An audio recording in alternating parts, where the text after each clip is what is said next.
Bon, du coup, j'ai décidé de faire la vidéo en deux parties, ça sera plus simple. Comme ça, il y aura une partie théorique et une partie pratique. Ceux qui veulent sauter la théorie, je les déconseille de faire ça, mais ils pourront directement passer aux pratiques. Petite précision, si vous arrivez tout juste sur cette vidéo, vous devez être un peu paumé, vous ne savez pas de quoi je parle. J'ai créé une vidéo précédemment qui vous explique plus le côté théorique de comment travailler lorsque l'on est débutant, comment s'entraîner et quelle est la stratégie que je vais adopter. Donc je vous encourage d'aller la visionner d'abord, vous allez comprendre la logique derrière, etc. Et pourquoi je fais ça. Et puis après, vous revenez sur cette vidéo et vous comprendrez mieux en fait. Donc, on va reprendre là où nous en étions. On va prendre l'exemple, on est lundi. Vous voulez travailler 2 fois par semaine, vous travaillez donc sur 2 mouvements, les 2 exos. On va choisir par exemple les pompes et les abdos, ça va être les relevés de jambes. Pour les pompes, je pars du principe que vous êtes grand débutant et que vous n'avez pas fait de sport depuis bien longtemps, ou que vous n'avez pas fait de sport depuis bien longtemps. Donc vous n'êtes pas habitué à ce mouvement-là. Tout simplement, il suffit de choisir une variation qui est facile, limite je dirais la plus facile. Donc ce qu'on va faire, c'est par exemple commencer avec des pompes sur le mur. C'est là où justement on va en profiter pour travailler la technique, être propre sur la technique, engager les muscles le plus possible, essayer d'être gainé. C'est là vraiment où on va prendre les bonnes habitudes, donc excusez-moi. Donc évitez de sauter cette étape. Donc on va dire, on va commencer avec une série de 10 répétitions pour commencer, pourquoi pas. Je me positionne. Petite précision. Je vais utiliser un tempo lent pour accentuer encore le travail musculaire. Éviter tout effet de rebond qui va enlever, qui va inhiber le travail situé au niveau des muscles. Ça va être plus un travail de triche en fait si j'utilise le rebond. Ça va être plus l'élan qui va me tirer que mes muscles. Donc c'est pas ce que je recherche. Je veux traumatiser le muscle le plus possible. J'utilise un tempo lent, comme enseigné dans le livre L'entraînement d'un détenu.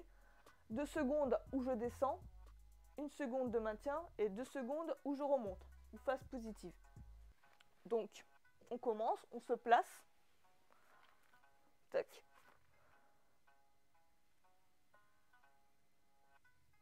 J'y vais jusqu'à que mon front touche le mur. Et je repousse. Je maintiens 1 seconde. Je repousse 2 secondes.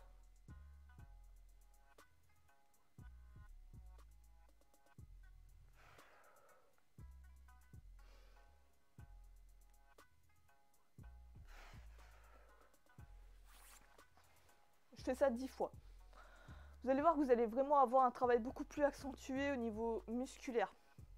Si par exemple cette variation vous la trouvez beaucoup plus simple, c'est pas compliqué, vous pouvez très bien augmenter la difficulté en augmentant l'effet de levier, donc par exemple en travaillant sur une table par exemple. Je vais vous montrer ça tout de suite. J'ai pas de table, j'utilise quelque chose qui se trouve au niveau de mes hanches, c'est très bien. Hop, je me place. J'en profite pour avoir un placement vraiment le plus parfait possible, être droit, garder vraiment cette ligne. Je maintiens et je commence avec 2 secondes. Je maintiens 1 seconde, je remonte 2 secondes.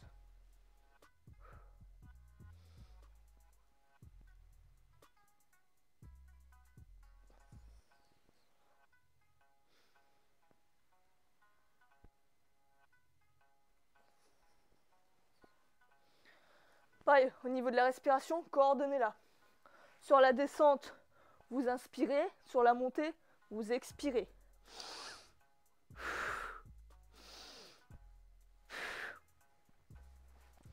Comme ça, vous pouvez petit à petit progresser. Une fois que vous arrivez à faire des pompes sur la table, faites des pompes sur les genoux. Puis comme ça, vous avancez jusqu'à faire des pompes normales, classiques.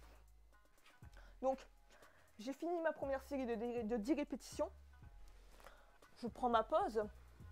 Alors, pour la pause, Paul Wade, l'auteur, conseille de prendre le temps qu'il nous faut pour se reposer, pour se remettre de l'effort.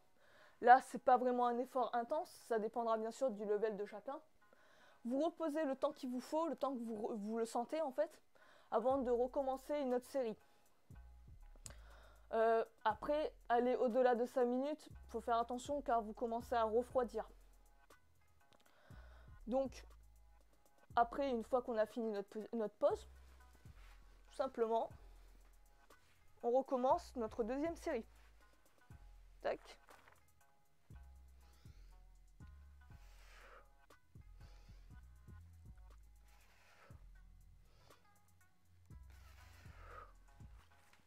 Et ainsi de suite. On peut s'arrêter là pour cet exercice ou recommencer encore une troisième série. On a fini l'exercice des pompes. On va donc ensuite enchaîner avec l'exercice des abdos. Je vais choisir une variation plus facile pour les relevés de jambes. Ça va être les relevés de jambes au sol, genoux pliés.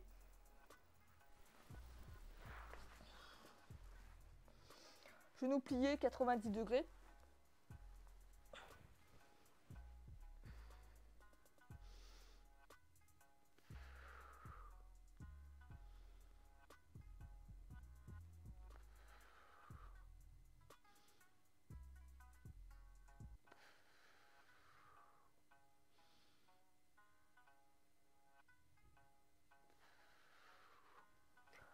On peut faciliter le mouvement en pliant plus les genoux ou au contraire le rendre plus difficile en mettant droite nos jambes, tout simplement.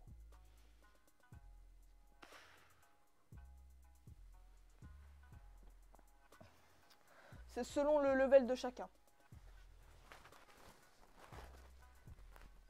On prend notre pause, tranquillement, et on recommence ce cycle encore une ou deux fois.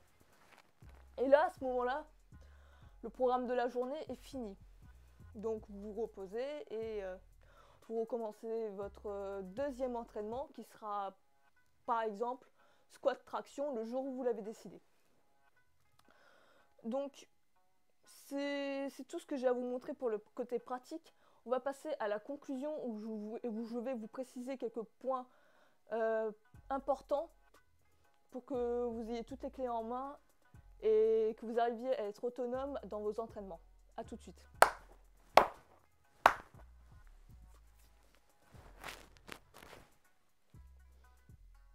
Comme vous avez pu le voir, le programme est extrêmement facile et demande vraiment très peu de temps, quoi. Tirer en 7-10 minutes, c'est plié. C'est à la fois c'est ce qui fait toute sa force en fait. D'abord, je vais insister pour la progression. Ce programme est fait pour évoluer, il n'est pas fait pour être répété incessamment de la même manière. Donc pour la progression, vous avez plusieurs stratégies. Au début, commencez par augmenter vos répétitions. Par exemple, là vous faites 10 répétitions. La séance d'après, vous travaillez ces deux mêmes muscles. Au lieu de faire 10 répétitions, faites 11-12 répétitions. Augmentez comme ça, de séance en séance, 1 à 2 répétitions graduellement. Pour les exercices vraiment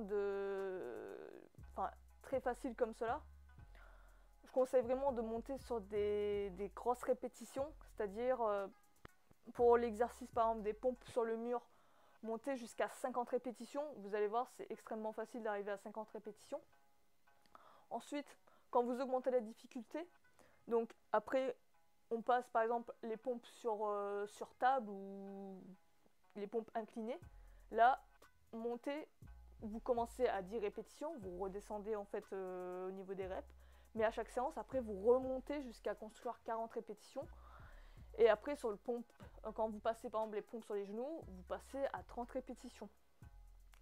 Et enfin, quand vous arrivez à des pompes classiques, là vous faites 20 répétitions, vous l'accordez comme vous le sentez. Pourquoi faire des grosses répétitions comme ça? Parce que tout simplement, comme je vous l'ai dit, c'est des exercices faciles. Donc là, c'est vraiment plus des exercices qui ressemblent à de la rééducation. Et c'est vraiment pour adapter les tendons, adapter les articulations. Une grosse répétition, ça sert vraiment à ça, quoi. À faire travailler, à solliciter le plus possible les tissus mous. À ce que ça se renforce gentiment, quoi. Laissez vraiment le temps, le corps, à s'adapter à l'effort. Donc, en parlant de ça, ça me fait pile poil une transition. Il y en a, ils vont penser que ce programme est beaucoup trop facile et en clair qu'il ne marche pas. C'est une grave erreur. Au début, il est simple, c'est clair, mais c'est justement pour une bonne raison qu'il est simple. Au début, lorsque l'on reprend le sport, le mieux déjà, c'est comme je vous l'ai dit, prendre une habitude. On recherche à avoir cette habitude, qu'elle soit ancrée en nous. Donc, plus l'effort est facile, plus ça sera facile de tenir cet engagement. Ensuite, le fait que ces exercices soient moins traumatisants, ils sont moins traumatisants pour les articulations. Si par exemple le gars commence tout de suite, il sent qu'il est fort et il commence tout de suite à faire des pompes classiques, tu vois, et qui cherche ensuite à progresser vers des variations plus difficiles comme les pompes sur un bras, etc. Là, il y a plusieurs cas de figure qui vont arriver, c'est que sa technique va se détériorer, sa forme va se détériorer, il y aura beaucoup plus de pression au niveau des articulations et sur le long terme, il aura une forme dégueulasse pour les mouvements avancés et en plus, il va grandement risquer de se blesser, commencer à avoir des douleurs articulaires, commencer à avoir des tendinites et après arrêter son entraînement. C'est un exemple extrême, mais voilà, ça risque d'arriver plus comme ça. Alors qu'il y allait progressivement, étape par étape, on met tout le monde au même level et après on essaie de monter une marche après l'une, après l'autre, après l'autre et après l'autre et après l'autre. Voilà, donc essayez ça. Ce qui en fait sa force, c'est sa progression. Cherchez à progresser à chaque séance. Ne travaillez pas seulement sur ce programme spécifique. Augmentez les répétitions. Vous pouvez aussi, comme je vous l'ai dit, jouer à augmenter les séries. Pas aller au-delà de 3. Je pense que c'est inutile. Cherchez plus à augmenter la difficulté de l'exercice que travailler sur de l'endurance. Donnez-vous à fond sur les exercices. Mais voilà, concentrez-vous sur la technique aussi. Ça, vous allez pouvoir travailler une belle technique, avoir une belle forme. Et comme je le dis toujours, la force est à la base de tout. Mais ce qui est à la base de la force, c'est la technique. Donc là, vous allez adopter vraiment une technique. Et vous allez voir que sur le long terme, vous allez avancer beaucoup plus vite que quelqu'un qui se croit, qui se croit beaucoup plus fort qu'il ne l'est et qui risque peut-être de se blesser ou de ne pas avancer comme il le voudrait. Donc voilà, en espérant que cela vous aura aidé, n'hésitez pas à me faire savoir en commentaire si ces genres de programmes vous ont plu. Si vous voulez d'autres précisions ou des choses comme ça, n'hésitez pas. On fera peut-être des vidéos, je répondrai dans les commentaires. N'hésitez pas à lâcher un petit like, ça fait toujours plaisir. Si ce n'est pas déjà fait, abonnez-vous. Appuyez sur la toute petite cloche qui est à droite d'abonner, je crois, un truc dans le genre, pour savoir lorsqu'on sort de nouvelles vidéos. Et sur ce, je vous dis à la prochaine. Ciao!